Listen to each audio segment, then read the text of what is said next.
Hello and welcome to Good Day Westeros, the morning. This is a morning show about Game of Thrones, and we are your hosts. I'm of course Max Knoblauch. I'm Proma Khosla. I'm Bob Al-Greene. And we're talking Game of Thrones, the last episode that aired on Sunday, and it was called Game of Thrones: The Spoils of War. Let's get into it. First off, though, everyone, how was your weekend? It's Tuesday. That's so long ago, I don't know or care. Well, I can talk about mine. Okay. Me and the fam were planning a trip, and we booked an Airbnb. And I thought, okay, you know, this is cheap. This is a very cheap Airbnb for AC, Atlantic City. This is pretty. And let's jump right into it because It really all came together. The speedy, I mean, everything fast. Everything. It had everything. It had Speak to action. that. Speak to it. It had a little bit of romance. Just enough, not too much. Enough to make us question our morals. It had just some cave drawings. You had Starks. You had Targaryens. You have everyone just infighting. You have all the key players now. This is all it's about. It's just main characters only. Guys, what do you think was the best scene? I mean, it's got to be that battle that we waited 7 years for. Too good. Yeah, it's pretty good. Was it a good thing, though? Well, it's hard to choose, right? Because you care about Jaime and Bronn, but you also care about Daenerys and her dragons, and then Tyrion's just like... Yeah, I care about Tyrion. He's just a witness, but we care about him too. He could have caught a stray arrow You up there can't on really his pick hill. sides. I care about Dickon a little bit. More than I ever planned to. Really? I loved it. I love to see when the crazy lunatic men came down, standing on their horses, and were throwing things. They are just Psychotic men who are brutal murder, all prisoners. Righteous men. And then they jump Heroes. up, they're killing them, and they're right there in the side of righteousness. Shing. And sure enough, who flies Shing. down but the dragon? The mother of dragons. And Dany is on it, and it's a big dragon. blows them up, sets fire to the men, and I'm thinking, good, watch it, friends. I like what you said about the water, though. Why didn't everyone just jump in the water? Fire, say that. water, Dragon water can't, sends fire. can't burn you in the water if you're I didn't just... say anything about water. I did not speak to that. I did not talk about water. I didn't talk about water. I didn't say anything about water. Yeah, I think you said something about water. What did I say? Well, the water was there. It was surprising that there were not more guys trying to run into the water. Or did Yeah. they? I guess some of them did. Some of them did, but I think it was I would've kind of an just instant burn camped thing. out in the water. Because as we would see the fire hit them, some of them, yes, would run around, but then most of them would immediately be just a gray husk of ash. Guys turned and to I'm ash. thinking, well, this. Then they probably aren't going. Some of them were. If they're good, yeah, some of them Some of them were hit at the with a end less doing heat. this with the water. Yeah, just yeah. just a little, just a little. Yeah. And of course, who could forget? We see Bronn The bold. the Bold, and he gets the bow and arrow. The big bow and arrow. The massive bow and arrow. Built by First of all, Qyburn. I'm thinking, oh, he's going to shoot down the dragon. No, he uses it to shoot a man. First things first.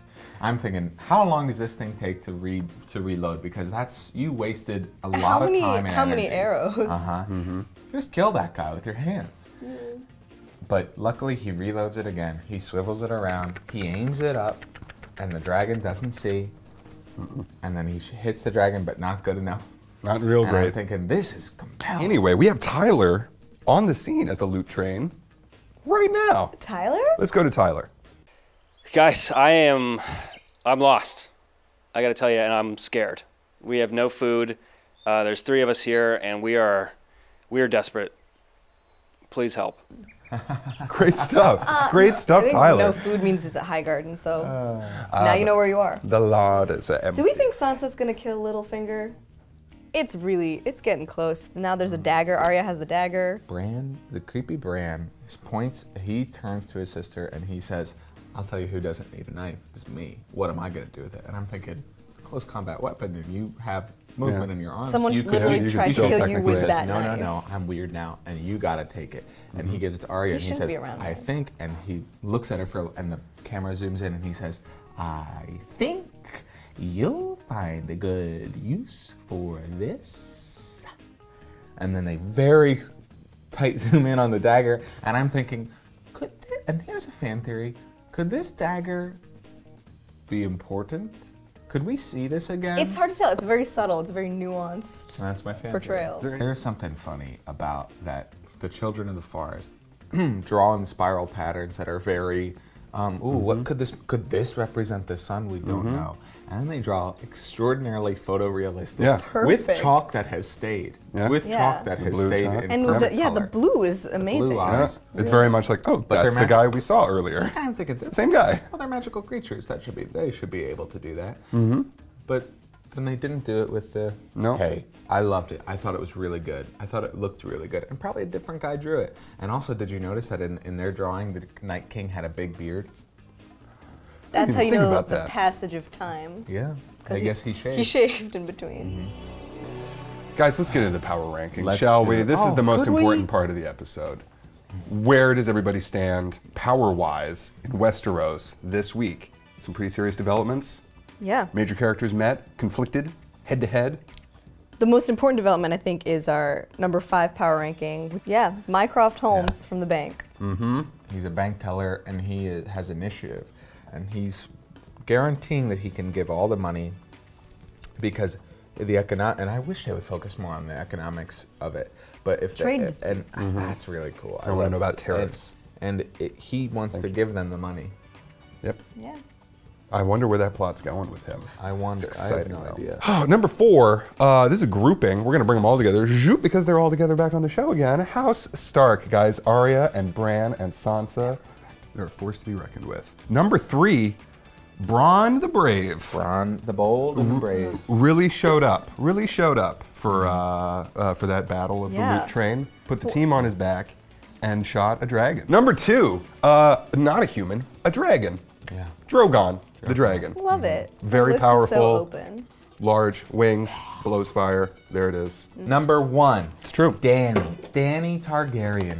Let's talk about her. She's doing great. She's lost almost every part of her forces, but then she sent a bunch of psychos to murder the people that she's going to rule.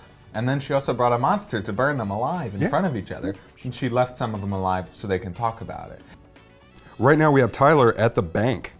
I'm sorry, what? No, you said go to King's Landings. That's where I am. Guys, we just can't keep happening. Yeah, he said King's Landing. Yeah, we said. I was told King's Landing. Is anything happening there? The bank guy should be there. No, not really. Nothing's really going on. Tyler's lost, but where are our characters? Well, hopefully I can show you Proma if we just refer to this map right over here. Excuse me. Goody. All right, guys, let's take a look at some of the movements around Westeros this week. First off, of course, you have Arya returning home, reclaiming her title as Lady Stark up there, just in time to completely humiliate Brienne of Tarth at sword combat. Let's stick that on there. Stick. Okay, great. And then, meanwhile, down here in the south, somewhere in this basic area, you have Jaime, and he's looking somber. You know, he's winning, but he doesn't feel good about it. And then he's hanging out with his buddy, Bronn, of course. And then from over here in Dragonstone, Daenerys, we assume, just flies her dragon over, whomp, and joins them. And then, oh my God, fire. It's fire everywhere. Everything's burning. All the people are burning. All the horses, the carriages, everything burning. Fire everywhere. Everyone's dead. Fire everywhere. And that's thanks to Keith with the dragon, which will just kind of slap that puppy right on there. And that's what we're looking at this week. Back to you guys. Really good. Isn't really it good crazy? stuff. Isn't it crazy how far away Karth is when you really look at it? Yeah, I never even thought about it. Well, Bob, thanks Great so much for episode. that. And thank you, Proma, for everything. And thank you guys both for everything. And this has been a great episode. And we're excited to come back for episode 5 of 7. And then the following season is going to have 6. We've got 11. No. 9.